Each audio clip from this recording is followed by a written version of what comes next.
Abusia ene eyade His Excellency John Dramani Mahama abusia papa ibu ofu papa ibu ofu a ose obe make sure so be jeli eye enkofo mu di sa adwuma no abusia ose sa enkofo mu di sa adwuma we no chese omo ntwakron betwa 6 months to 1 year ewo nsawam abusia His Excellency John Dramani Mahama eyade auditor general report abusia akoka eye ye papa yi nensa na chese nneoma bi a ewo mu a chese His Excellency ehu an yemu ahye no chese sika abusia eye easy according to the general report auditor general report says no almost say ayira na abusia 2018 alone according to auditor's general report almost say 3 billion Ghana cedis 2018 alone almost say 3 billion Ghana cedis abusia ayira so na 2019 abusia almost say 5.4 billion and also ayira in a year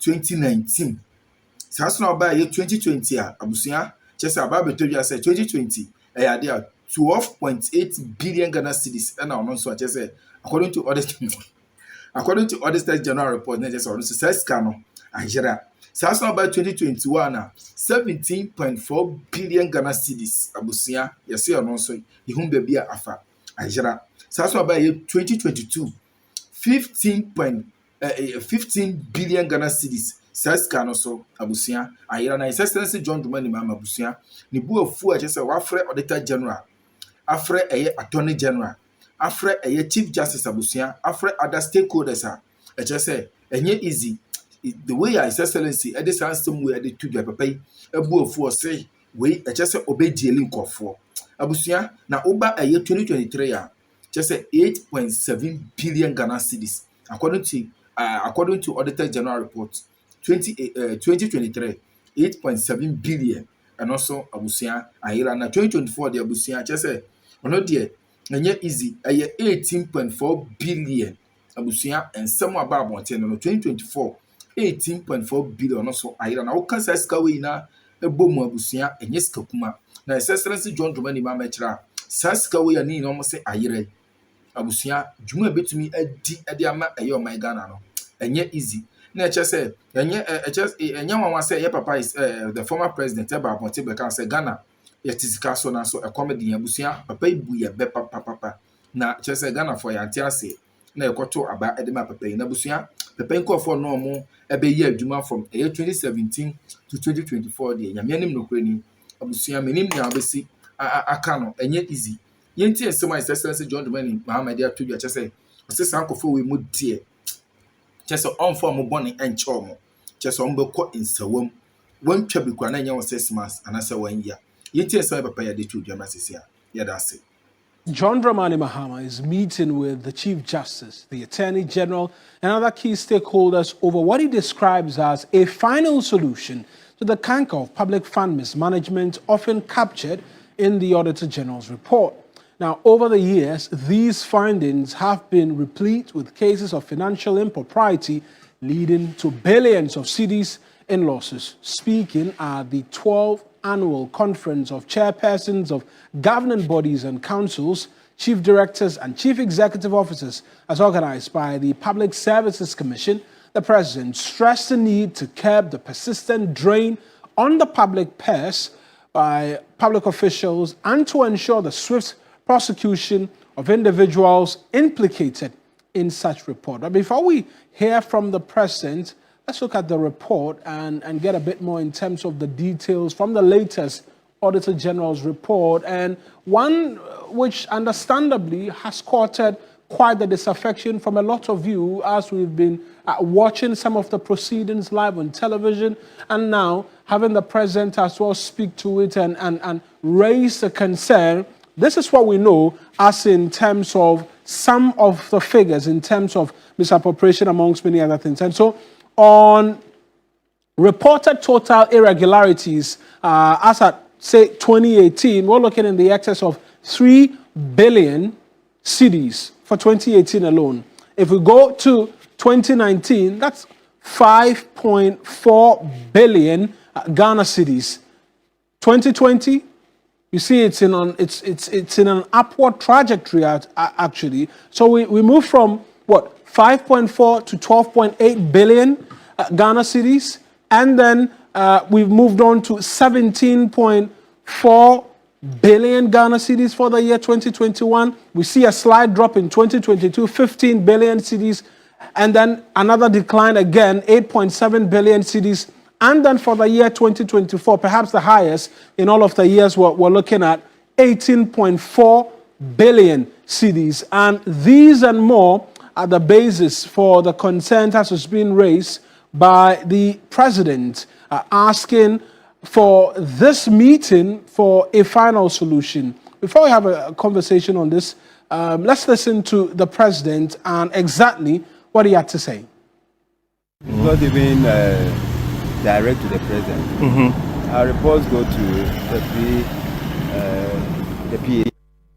Recently, I've been watching the Public Accounts Committee, and it's so pathetic.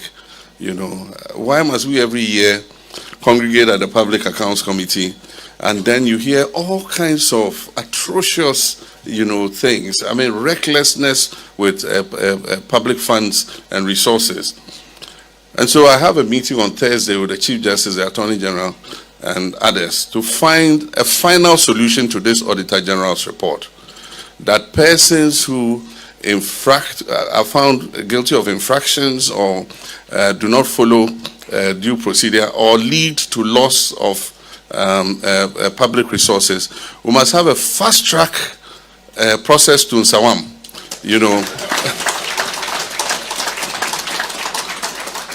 Fast track before you see you in Nsawam, 6 months. Until we do that, until there's a deterrent, we're going to come every year and they say total misappropriation and infractions of found out by the Auditor General is about 15 billion cedis. I mean, if we save 15 billion cedis, can you imagine what it could do? And so we're going to have a meeting, we're going to brainstorm. We've not fully implemented the constitutional provision. There's a part of the provision that says after the Public Accounts Committee has sat on the Auditor General's report, Parliament must set up a committee. What we don't know is whether it should be a parliamentary committee or it's a committee not necessarily made of parliamentarians to implement the findings of the Auditor General. So that's the president, and you're seeing Komla Kluche, my colleague, just behind me. That's where we're going, the president, because he's a presidential affairs correspondent. Komla, when we heard from the president, he mentioned Thursday, being today, that this all-important meeting is expected to happen. Is this meeting happening? What can you tell us? Well, just a short while ago, about some 15, 20 minutes ago, the Auditor General, Johnson Ekwamo Asiedu, walked into the Jubilee House, with files, not too sure what contains within those files, but it's established, however, that of course, that meeting with the president will happen. I've equally been making checks from the Chief Justice's office. My sources within his office tells me the meeting is not scheduled for today, but I have been doing a further check, doing much more of a probing to find out specifically when this meeting would be had. Based on the concerns that His Excellency the President has had, it's not the first time, it's been several times that he's raised his concerns, and it's not just about him as a president, but civil society organizations and both sides of the political divide as well, together with the Speaker of Parliament.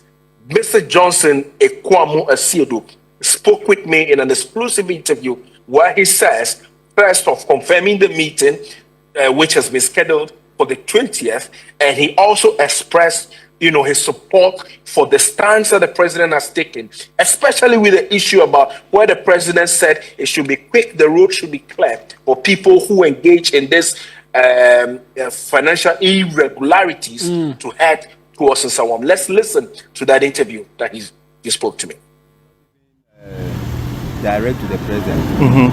Our reports go to the PAC. And we also send copies to the entities that are concerned.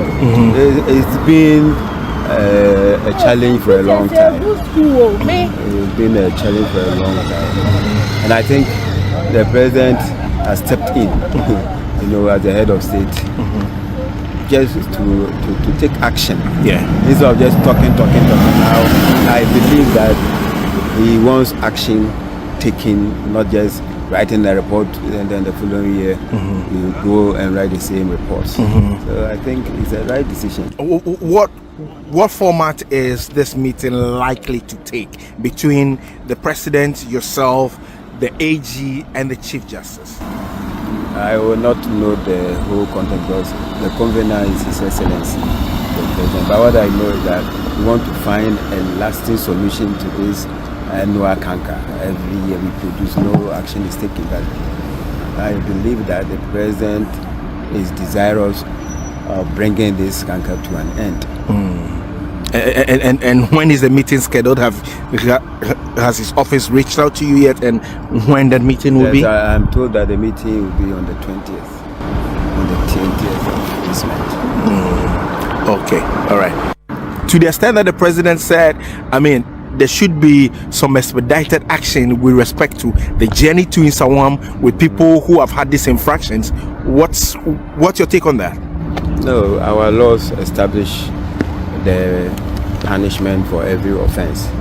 Yeah, and looking at what people are saying, or the thing that we are seeing, if you have stolen state money, I believe there are in a lot of laws that will determine where you go from there. And one of the destinations is in Sawam, as His Excellency mentioned. We must deter people from even having the appetite to steal. Yeah. Okay. And I think now, if I always call something like the tune at the top. Now the tune is set from the top. Yeah. There will be no escape for anyone who misbehaves. Yeah. I strongly support the president's stance. Okay. And so, Kamala, I'll come to you again shortly as to what is expected to happen between now and when that meeting is expected to take place. But let's go over Zoom right now and speak to the Executive Director of the Ghana Integrity Initiative, Mariada. Madam, thank you very much for joining us. Just briefly, the President has brought this age-old problem again to the fore, only this time asking for a meeting for a final solution. In your estimation, a good move and one that can bring an end to these discrepancies recorded every year?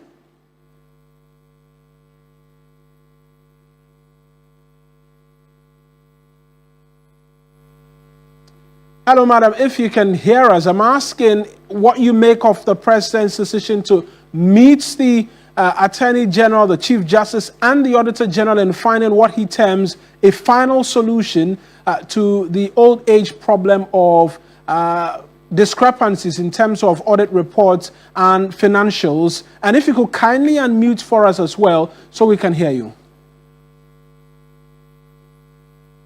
Well, it does appear as a bit of a challenge. Let me just return to Komla quickly, who's still with me. And so, Komla, now we know that meeting is not expected to happen today. What is expected to happen between now and then, now that the President has raised the concern, and what other things is the President expected to be engaged in as well?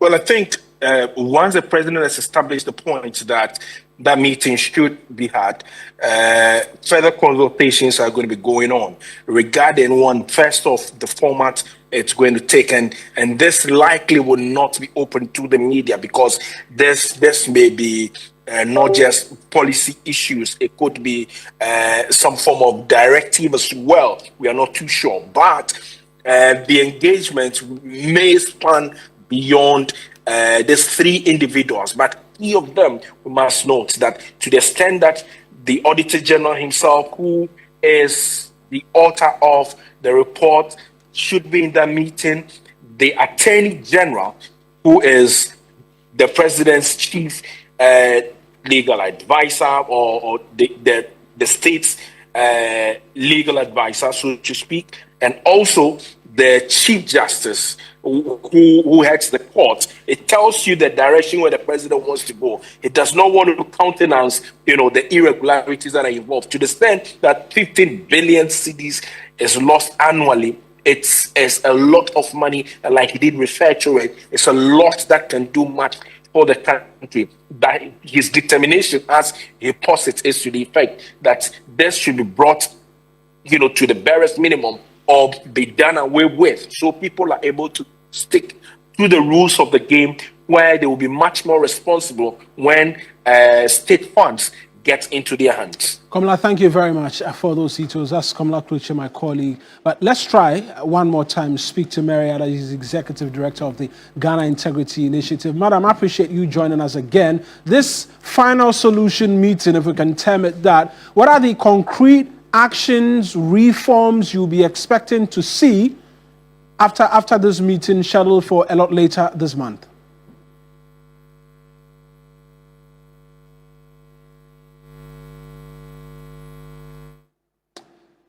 Well, it does appear that the audio connection is a technical problem and not allowing us to engage Marietta this afternoon, but we'll try and rectify that and then bring you thoughts as to exactly what we can expect from this all-important meeting. But we can stay on the presidency, this time the vice president.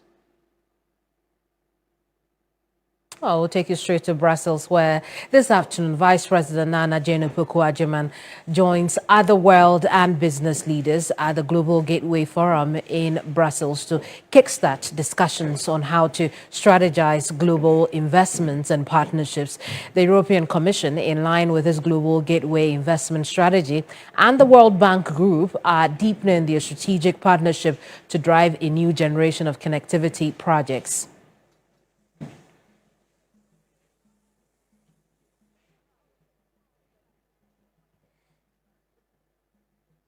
Evelyn Tingma is our reporter traveling with the Vice President. She's joining us with the very latest from there. Evelyn, good afternoon. Has the forum begun? Yes, it has started. We are here at the Square Brussels Meeting Center, where the 2025 Global Gateway Forum is taking place. The Vice President, Professor Nana Jane Opoku-Agyeman, is in there together with other states and heads of governments, business leaders, civil society and private sector leaders. All are in there. Now, Professor Nana Jane Opoku-Agyeman will be expected to take part in a panel discussion later in the day on state of the world, where probably she may make a case for Ghana and how the country can benefit from this meeting. I see. What have other leaders been saying then? So earlier, the President of the European Commission, Ursula von der Leyen, in a speech said the EU was taking its partnership with the World Bank to the next level, indicating the new framework would guide how they steer, govern and monitor joint projects in the areas of energy, transport and digital infrastructure. And I must also add that other discussions will be done, and they will be centered on how to strategize global partnerships, among others. So basically, issues of energy, transport, digital transformation and global connectivity are on the table for the two-day event here in Brussels. Evelyn Tingma joined us from Brussels. Evelyn, thank you so much for the reporting. Let's turn attention to health now. Well, my understanding is that we cannot take that health here on TV3. I'm Kemini Amano. Now, let's take you to the Ashanti region, where the HPV vaccination exercise is facing resistance from parents who are concerned about the potential effects it could have on their daughters when they take the jab. The Ghana Health Service rolled out a nationwide vaccination of girls between the ages of 9 and 14 years to protect the next generation of women from cervical cancer and other HPV-related diseases.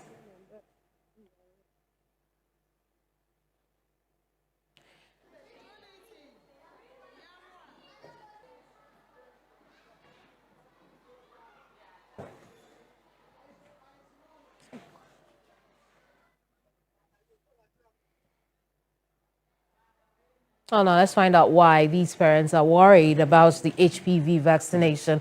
Ibrahim Abubakar is our correspondent who's been covering that story. Ibrahim, why are the parents concerned about the impact HPV vaccine could have on their kids?